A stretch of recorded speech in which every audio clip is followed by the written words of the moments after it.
So I wanted to show everybody my setup that I've had for a couple years now. But I got some really exciting, really big news. I'm going to show you this little tank here. So I have fancy guppies. They may not be the prettiest fish, they may not be the most expensive fish, but they are definitely beautiful. I'm going to show you what I found in here, which are these little baby fish that were born in this tank. There's a bunch of little baby fish. There's one over here. There is one in the back there. There's another one there. There is a bunch more over here.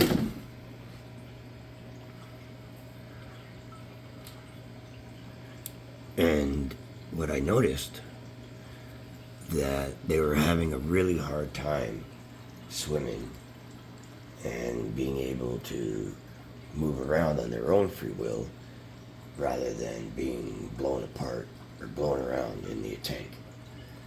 So I went to the hardware store and I built myself a spray rod.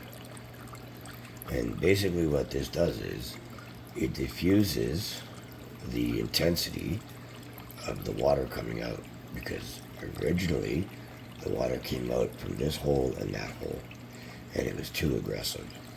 It wasn't too aggressive for these fish as in their size currently, but it is way too aggressive for their babies, for their fry. And it was simple. You take a PVC pipe, you measure the diameter of your piece, or you can take your piece to the hardware store. You get a fitting that fits in your tube here, and you put holes on. I recommend putting holes on either both sides, or if you want, you can put holes just on one side. The reason I put holes on both sides is because I knew that this is specifically for the dispersion of the intensity that would kill potentially the babies. The reality and the beautiful thing is I'm still getting my full flow of gallons per hour through my filter, through my media, and through my live rock that creates natural bacteria that breaks down and helps filter the water. The importance of using a spray rod as opposed to lowering the flow per hour of gallons that go through your pump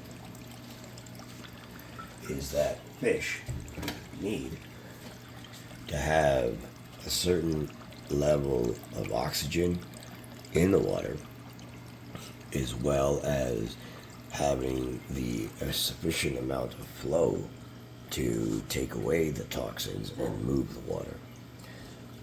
Yeah, these fish technically can live in some tonic water, but tonic water doesn't mean contaminated water.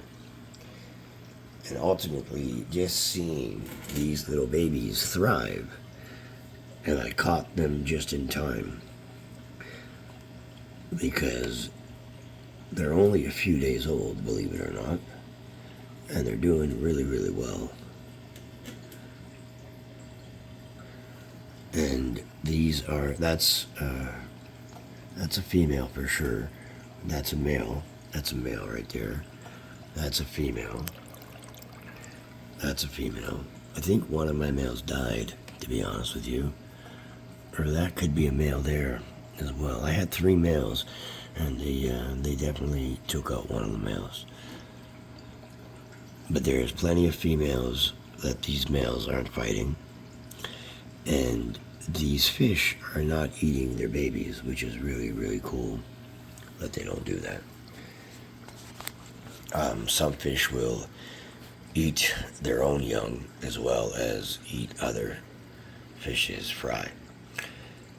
Ultimately, as well, the symmetry, the community here is beautiful. There are no predators in this tank. There are no potentially aggressive fish in this tank. It's strictly fancy guppies, and in doing that, I limit the chances of predatory fish. So here, I'm just going to show you how this adjusts. So I can move it left or right. I can turn it. I prefer doing it this way.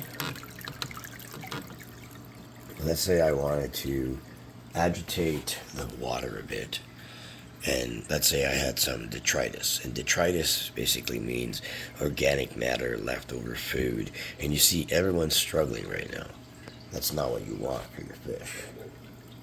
So I'm going to move this over here to make sure that there's no built-up detritus in the back, just for a few seconds, just to move things around. You can see the live plants all moving around, and that's detritus right there. Okay, a little built-up organic matter, fish poop, and then I move that, and you see how it's coming out. And then I can make it more intense by lowering it.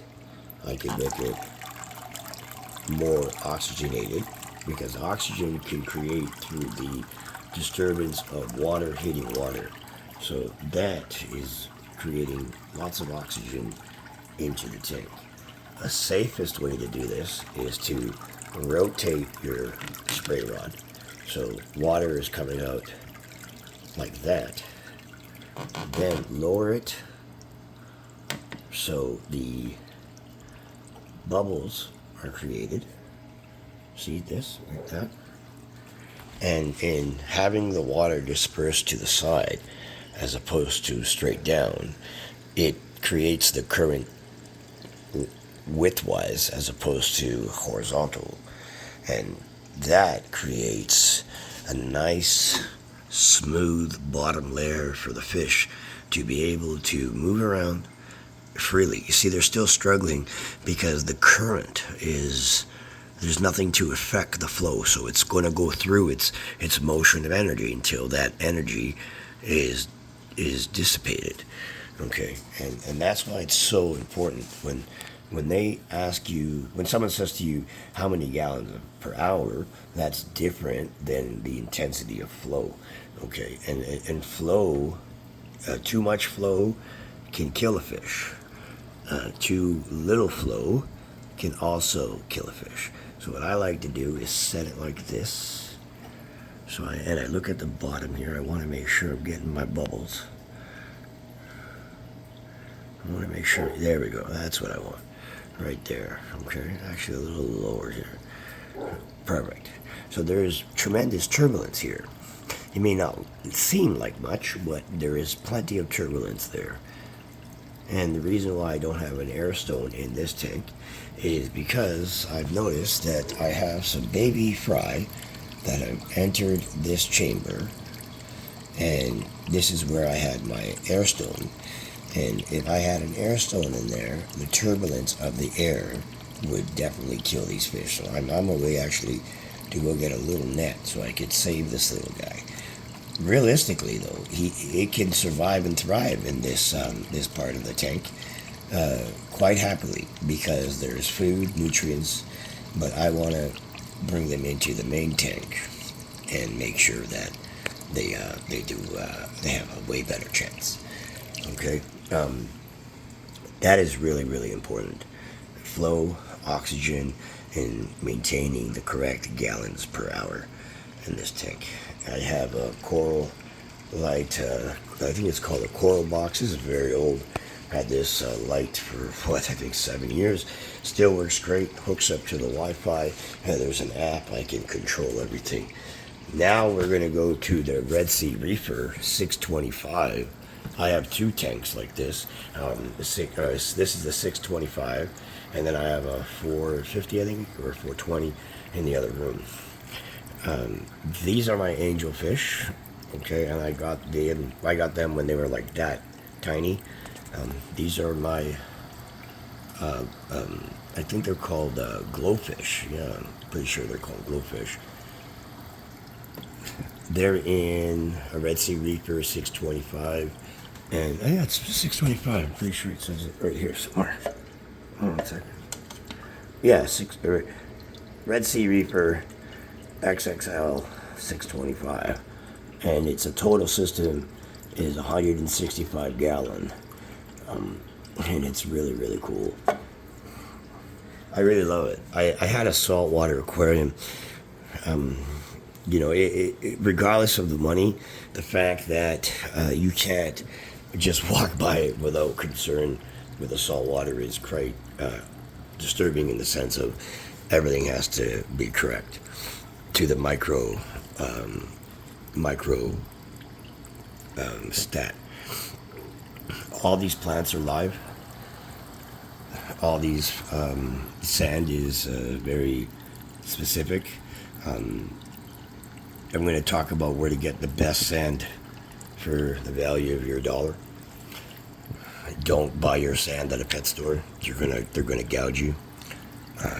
I bought all this sand here at a local hardware store, but you got to get play sand, child safe play sand, which is very different than other sand. There's a sticker on it that says no chemicals, no additives, no toxins, right?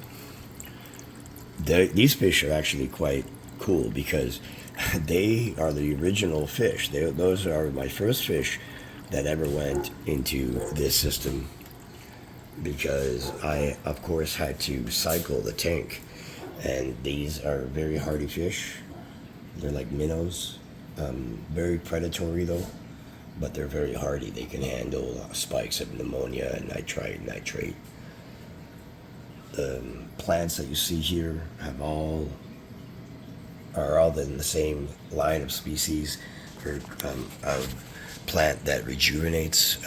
They grow from the root system out.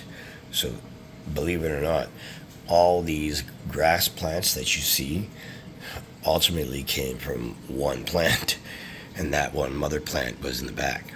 And what they do is they grow and they spread a root, and then they come out from different parts of the tank, which is really cool. You ask yourself why they're so damaged. Well, my fish, they love eating the plants, and that's the whole point. These fish are specifically known to eat snails, and you see their mouth. They can grab a shell and suck out a snail right out. These are my catfish that I have, and they are tank cleaners. They eat anything that's left over or is under a piece of debris. They will clean it out. These fish here are also very uniquely, specially adapted. They love eating snails, but they also will scurry the sand bottom and disturb it. See, too much disturbance of the sand will release a lot of nitrite and ammonia. Just a little bit of agitation will, in a way, I wouldn't say aerate, but disturb the surface layer of sand. And that allows it to keep clean and breathe as well, okay? Yeah, the sand technically breathes because it releases gases. These fish here in the back are very specific. They eat algae, but they eat a very specific type of algae that if your tank doesn't have these fish, you will have a bloom of algae. And once that bloom creates, those spores will destroy your whole tank. And I've had that happen to me, where I've had to take out all my plants, clean them off, wipe them, use a special solution to neutralize the algae. Very, very specific. These guys here in the back, I don't know if you can see them, is a similar species to the one that that cleans the gravel. They also love snails, but they eat any type of bug, insect, and their little nose tentacles help them break apart the substrate and get into areas where other fish can't necessarily get. Of course, everyone loves the neons, and they're really, really cool, but they're all triply aggressive. If you have a few, they will fight. If you have a school of fish, they work together. And the beautifulest thing that I've seen in the last little while is that they go through like a ritual of spawning.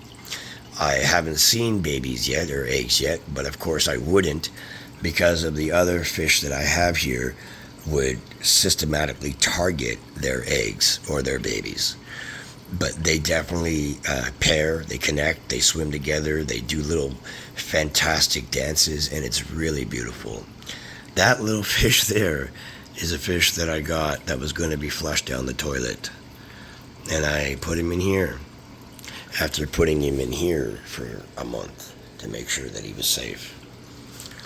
And some of these guppies, believe it or not, also came from that place. And two of my angelfish also came from that place, and they were in a tank. They were in a tank that from this corner to here, that's how big it was, very tiny. Wasn't really the best situation, but the person was a really good person and just didn't have the time. And she's a lovely human being, and I hope she sees this video. I won't call out her name, but she's a remarkably strong, wonderful human being. Ultimately, it's easy for someone to buy a fish and flush it down the toilet. It's difficult for someone to say, hey, can you help my fish? Can you help me help my fish? And I did, and I'm glad I did. So I hope if you see this, just know those are your little guys. That one there, and it's this one or the black one. It has a lot of black in the back, and it was my two smaller ones. Yeah, those two. Those are them. Those are your angels that you let me have. Thank you for that. It's very nice of you. And as you can see, they're doing really well. I'm sure you recognize her, and I'm sure you'd recognize her. Or him. Her, him, her. The other cool thing, I have a different species of pleco. See, that's your typical, well, not typical, but that is your pleco that gets around maybe about 10 inches. That one there, okay? The coolest pleco that I have, they're very hard to find. Oh, by the way, have you ever seen a fish sleep? So these fish here, he's not dead. He's literally resting, sleeping. Those fish are extremely active at night, and they're all over the tank. But during the day, they will literally curl up underneath a root or a plant leaf and sleep. Yes, fish sleep. They do, and it's beautiful, and it's cool. I know a lot of people are going to be like, oh, fish don't sleep. Yes, they do. Yes, they do. Some fish, all fish sleep, first of all. It's maybe a different type of sleep than us human beings, but they definitely have a cycle where they rest and rejuvenate. That's why it's so important, again, to contain flow and structure of movement. The way I do that in the evening time, I lower my speed of my filtration. That is a serious pump that I have here. I think it does almost 1,000 gallons an hour. Just under 1,000 gallons an hour of movement from the top to the bottom. I'm going to show you the bottom right now. I wanted you to be aware that I'm not looking directly into the light that I'm going to show you. If you do ever look into a light like this, you will go blind very quickly or have permanent damage. It is safe to look at it through a camera because you're not getting the same spectrum. But those are two 40-watt UV lights, and those kill any pathogens, any spores, or any type of microbacteria that flow through. So the water comes from the back there, falls down into this chamber, okay? It goes into this chamber, goes over the top, goes into these two screens that are 100 micron, and then I use a floss to catch all the extra. That's got to be changed today. But that catches any type of coloration, poop, extra food, and then from there it goes into here, gets vaporized and zapped very effectively, then goes into this protein skimmer for my saltwater tank. But I use that, not protein skimmer, that is a reactor, and that reactor circulates water from the bottom in a spiral, and I have crushed coral in here, and the crushed coral creates a balance, or helps balance the pH as a buffer. Okay, very, very effective, very, very effective. Then from there it goes up and then up. When I drain water from this tank, as you can see, this little white hose, that is plugged into my reverse osmosis system.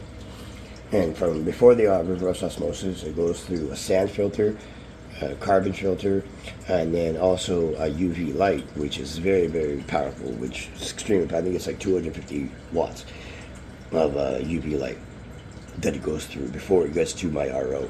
Then it gets to my RO, and then it taps in. So if I remove water from my main system,